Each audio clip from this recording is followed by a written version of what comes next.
اب میرے بھائیوں اگلی سورت جو ہے وہ میری فیوریٹ ترین سورتوں میں سے ہے قرآن حکیم میں. قیامت مضمر ہے جی سورت کے اندر.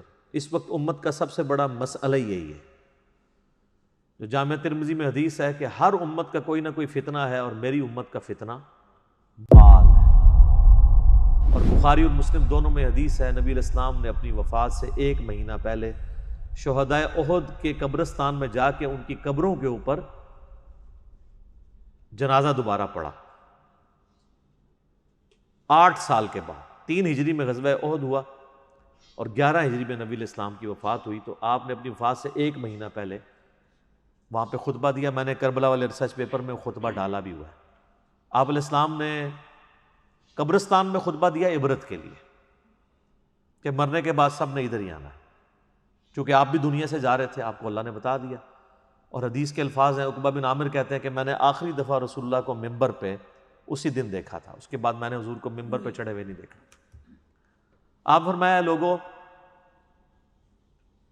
اللہ تعالیٰ نے مجھے اپنا حوض کوثر یہیں پہ دکھا دیا ہے. اس وقت میرا ممبر میرے حوض کوثر پہ لگا ہے, میں تمہارا پیش رو ہوں, یعنی میں آگے جانے والا ہوں, تم میرے بعد میرے پیچھے آؤ گے.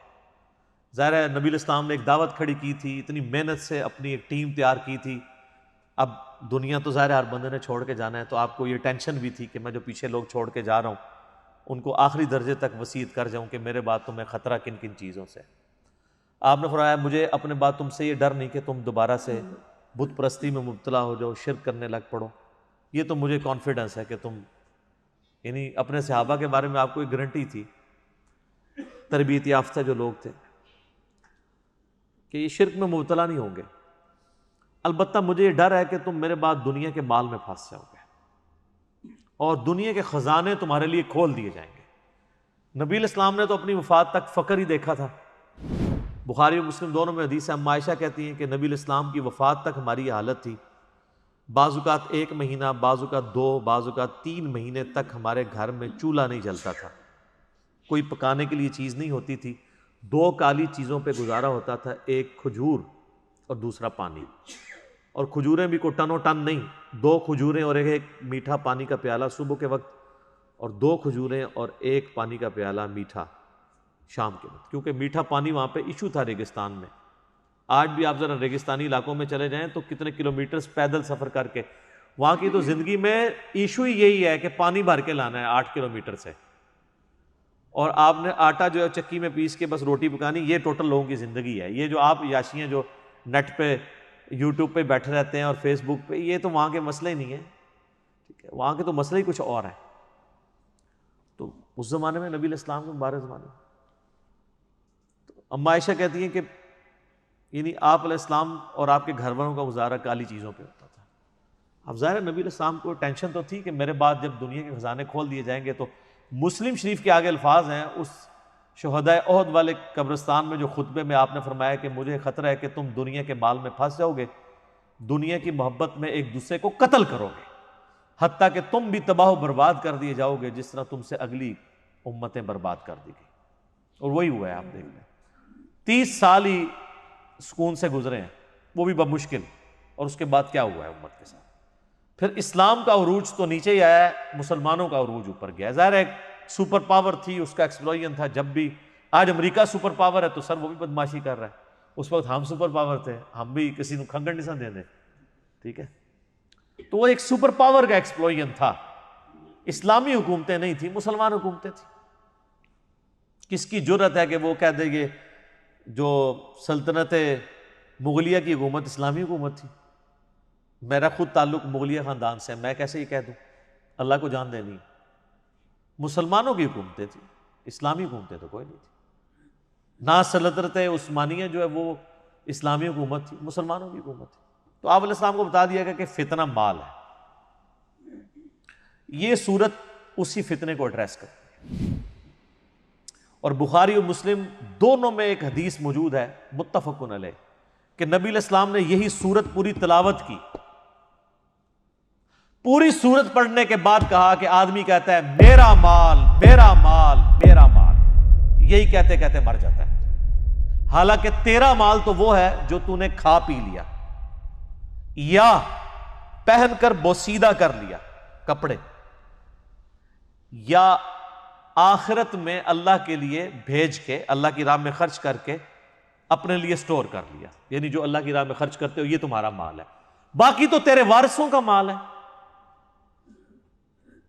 بخاری اور مسلم دونوں میں حدیث ہے، نبی علیہ السلام نے فرمایا انسان کے 3 دوست ہیں، ایک ہی ساتھ جاتا ہے، 2 باہر ہی رہ جاتے ہیں، اس کے رشتہ دار اور مال یہ قبر سے باہر رہ جاتے ہیں، اور اس کے اعمال قبر میں ساتھ جاتے ہیں۔ بخاری اور مسلم دونوں میں حدیث موجود ہے، نبی علیہ السلام نے فرمایا کہ ابن آدم کے پاس اگر سونے کی 2 وادیاں ہونا تو وہ کہے گا تیسری بھی آ جائے، اس کا پیٹ صرف قبر کی مٹی بھرے گی۔ یہ لالچ ایسی چیز ہے جس کے پاس مال آ جائے اس کی بھی ختم نہیں ہوتی، یہ قبر کی مٹی اس کا پیٹ بھرے گی۔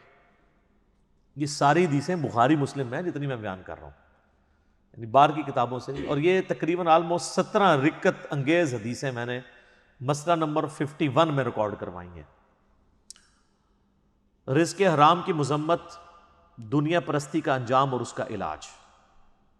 11 آیات قرآن حکیم سے کراس ریفرنس کے طور پہ پیش کی، جس میں نے یہ صورت بھی ڈسکس کی تھی، اور 17 احادیث بخاری اور مسلم سے۔ وہ سننے والا لیکچر ہے، قبلہ صحیح کرنے والا لیکچر ہے، مسئلہ نمبر 51۔ تو نبی صلی اللہ علیہ وآلہ وسلم کو یہ بات پتا تھی کہ میرے بعد فتنہ کیا بننے والا ہے امت کے لیے، تو آپ کا زہد پریکٹیکلی آپ نے پروف کیا۔ بخاری اور مسلم دونوں میں حدیث ہے، نبی علیہ السلام دعا کیا کرتے تھے، اے اللہ محمد اور آل محمد کو صلی اللہ علیہ وآلہ وسلم بس اتنا ہی رزق دینا کہ ان کی روح اور جسم کا رشتہ برقرار رہے، یعنی بس سانس چلتی رہے، اس سے زیادہ مجھے رزق نہیں چاہیے۔ سر جن لوگوں نے یہ حدیثیں نبی علیہ السلام سے سنی ہوئی تھی انہوں نے دنیا کو 3 طلاقیں دینی تھی نا، انہوں نے ابو ذر غفاری پھر بننا ہی تھا۔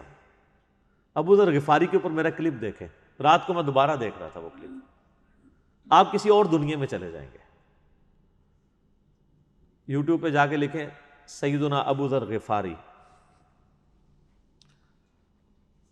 Tragic life story of a true Muslim, کہ انہوں نے کتنی کمٹمنٹ کے ساتھ زہد کی زندگی گزاری ہے۔ ایون صحابہ سے بھی وہ لڑتے تھے اس معاملے میں کہ نبی علیہ السلام کی یہ زندگی نہیں تھی جو تم گزار رہے ہو، اور وہ جو کچھ فورسی کر رہے تھے حضرت عثمان کے دور میں، پھر آپ نے دیکھ لیا کہ پھر اس کا انجام کیا نکلا۔ الہاکم التکاثر، غافل رکھا تمہیں، ہلاک کر دیا تمہیں زیادہ مال جمع کرنے کی ہوس نے، حتی زرتم المقابر، یہاں تک کہ تم نے قبروں کا منہ دیکھا، یعنی مرتے دم تک مال مال مال مال، اینڈ کوئی نہیں ہے جب تک کہ قبر کی مٹی میں نہ جا کے مل جاؤ۔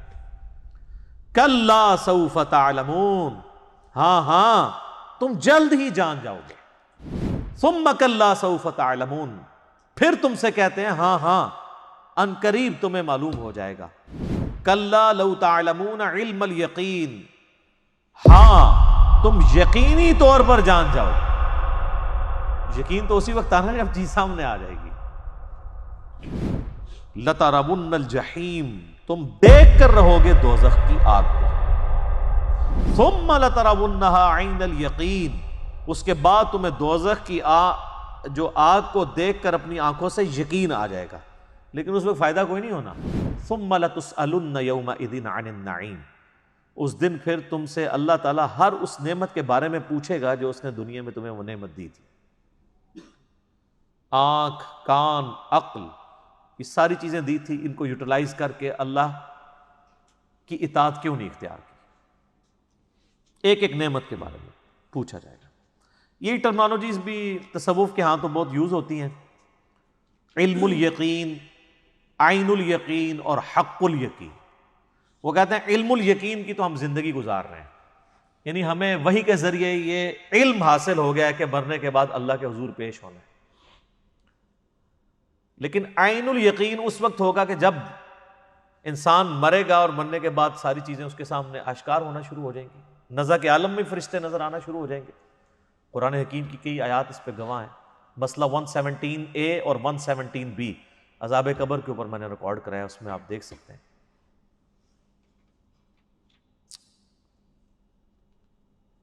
اور سورۃ الحجر کے اینڈ میں بھی آیا نا، فَاعْبُدْ رَبَّكَ حَتَّى يَأْتِيَكَ الْيَقِينُ، اپنے رب کی عبادت میں لگے رہو یہاں تک کہ تم یقین تک پہنچو.